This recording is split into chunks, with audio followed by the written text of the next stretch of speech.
prendre attache avec l'ANIFIP pour tout ce qui est l'intégration dans l'administration. Il y a des concours, et donc à chaque fois qu'il y a des concours, c'est dans les journaux, donc il n'y a pas à ce niveau-là un souci particulier à mon sens. Donc je passe à une autre question à M. Elmi Abdillahi, je crois, qui après avoir parlé du chômage important que nos jeunes en particulier subissent, qu'est-ce qui est prévu et dans quelle institution il pourrait s'adresser. Encore une fois, aujourd'hui, le gouvernement a fait un effort, il a mis en place un cadre institutionnel, il a mis en place une institution spécialisée pour accueillir ces diplômés. Monsieur le Président de la République l'a parfaitement rappelé, c'est pas tout à fait dans nos habitudes d'aller donc dans nos institutions et s'inscrire. Vous ne pouvez pas savoir le nombre de personnes qui viennent me voir, m'interpeller et disent je cherche du travail. Je pose la question, est-ce que vous êtes enregistré, est-ce que vous êtes allé à l'ANIFIP? Non, ils ne prennent pas la peine de vouloir aller et s'enregistrer. Nous avons un très petit nombre, le directeur tout à fait va encore nous rappeler, il y a quelques milliers de personnes qui sont passées, donc ça augmente, comme je l'ai rappelé dans mon discours, mais ce nombre ne reflète pas le nombre de chômeurs dans notre pays. Donc j'encouragerai à toutes les personnes qui cherchent du travail, qui s'enregistrent d'abord. Pour nous, ça nous améliorera les statistiques. Il y a beaucoup de statistiques. Il y a donc, c'est surtout des jeunes, vous voulez savoir. Donc il y a à peu près un quart qui sont des universitaires et ils sont très très très majoritairement dans la ville de Djibouti. Donc est-ce que vous avez des relations avec les demandeurs d'emploi? Nous les recevons tous les jours dans ces institutions qu'on faut rappeler. Ce sont des institutions qui ont été créées pour eux. Sur la question l'expérience professionnelle. Bon, effectivement, les entreprises publiques, les entreprises privées ont tendance à vouloir, parce que pour des raisons d'efficacité, quand ils recrutent des personnes qui ont déjà une expérience. Cet aspect aussi rentre en compte dans les mécanismes d'insertion et dans la formation professionnelle pour essayer aussi de trouver des systèmes d'intégration dans le monde des entreprises. Nous sommes en train d'y réfléchir donc avec l'ANIFIP, comment travailler avec les entreprises d'une manière plus concrète.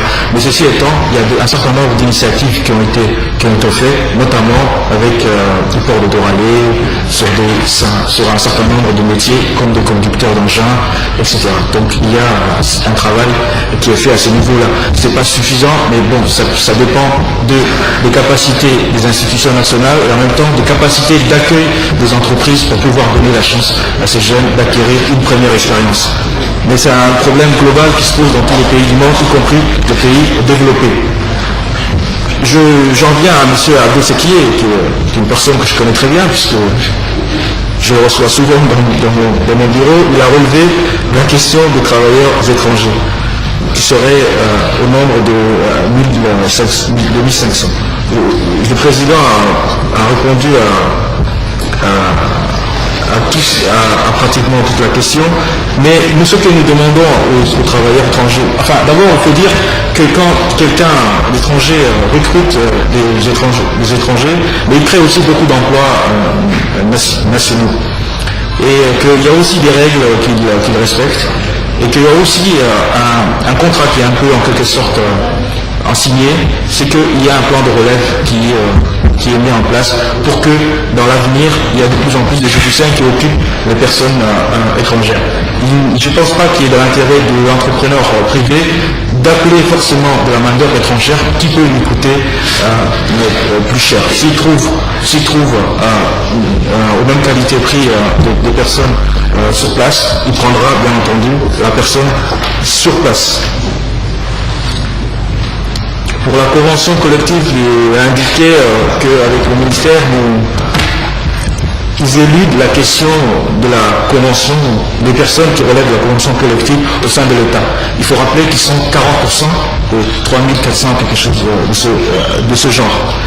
Mais ça, cette question, effectivement, est importante, mais elle relève aussi d'une réflexion plus globale sur la fonction, pour la fonction publique, qui fait appel à beaucoup, ce qu'on appelle des contrats, enfin auparavant, ce qui était des contrats de type non permanent. Aujourd'hui, il y a une véritable réflexion que mon département compte mener. D'ailleurs, nous prévoyons un atelier sur la gestion, sur l'administration publique dès ce mois de mai. Des décisions, enfin des recommandations et des solutions doivent être trouvées. C'est à partir de cette réflexion de quel type de fonctionnement administratif que nous voulons, que nous pourrons peut-être voir que deviendront les statuts donc, de convention collective, des personnes qui relèvent de la convention collective État. Je ne sais pas si cette réponse vous suffira, mais en tout cas c'est un chantier et qui rentre en compte dans l'objectif de le renforcement de l'efficacité de l'administration publique. Là, sur la question de retraite, Monsieur le Président, des retraités de l'OPS, moi je l'ai reçu aussi, bien souvent aussi, et il s'inquiète souvent on m'a fait part de l'inquiétude qu'il avait de cette fusion. Comme le président l'a rappelé, il n'y a pas d'inquiétude à avoir. La force est dans l'union. Et sur la question de la participation, je voulais rappeler plusieurs fois, c'est qu'à cet atelier qui est prévu à la mi-juin, vous serez conviés et j'espère que vous y participerez d'une manière pleine et entière. Par rapport ça c'est la suite des questions de Séquier, je crois.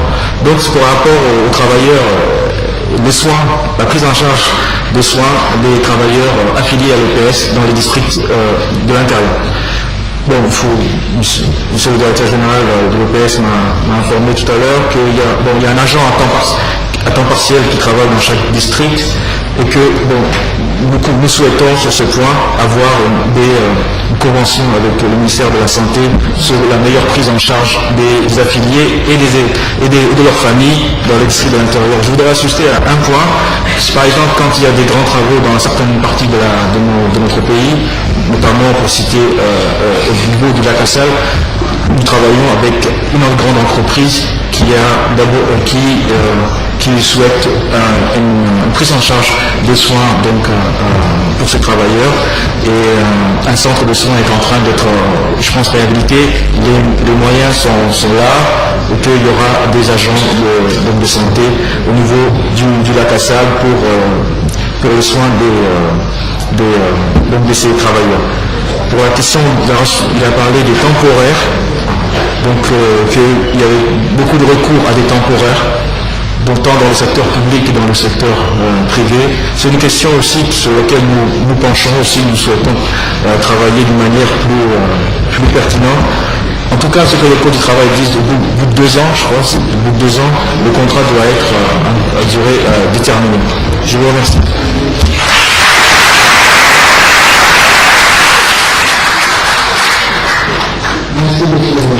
Je crois que pour répondre à M. Ali Soubané, qui est un ami qui me propose de réfléchir sur un programme d'action pour 20 000 emplois dans les 5 années à venir. Donc je suis tout à fait d'accord avec cette proposition.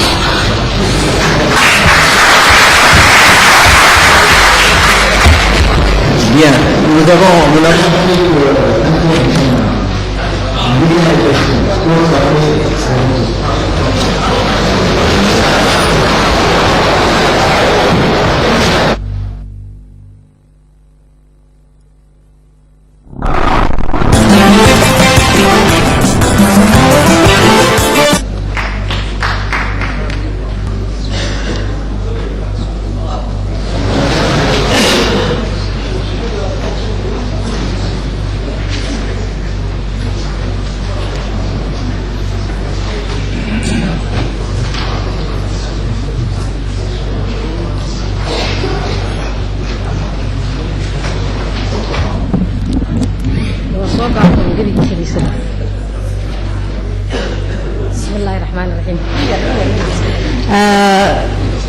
Monsieur le Président,